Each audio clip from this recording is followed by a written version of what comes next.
Once upon a time, there was a shepherd boy named David who lived in Israel and took care of his family's sheep. David, the shepherd boy, one day, his father Jesse told David to take some food to his brothers who were serving as soldiers in the army of Israel in the fight against the Philistines. David and Jesse, when David arrived at the camp, he could hear one of the Philistine soldiers shouting insults at the Israelites. His name was Goliath, and he was a giant of a man. He challenged the army of Israel to send a soldier to fight him one-on-one. Goliath of Gath, all the soldiers were terrified of Goliath, but young David was not afraid. The shepherd boy was in fact very brave, and he wanted to help his people. He asked permission from King Saul if he could go on to the battlefield and fight the giant himself. David and King Saul eventually allowed David to fight Goliath, but he worried for his safety.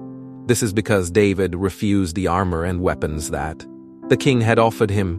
Instead, he preferred to fight Goliath with only a sling and 5 smooth stones.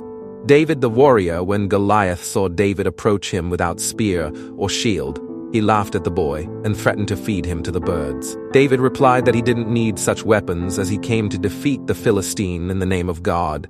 Using his sling, David hurled a stone at Goliath's forehead. The giant fell to the ground, dead. Once they saw that their champion had been killed, the Philistines became scared and fled, while the Israelites chased them across the battlefield. David defeats Goliath the Philistine. David soon became famous throughout Israel and was considered to be a hero. The shepherd boy was loved by all the Israelites as he had saved them from the Philistines.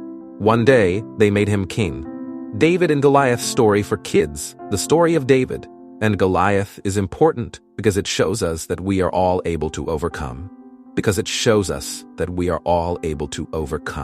biggest challenges in life if we have faith in ourselves and God. 2 characters, David and Goliath.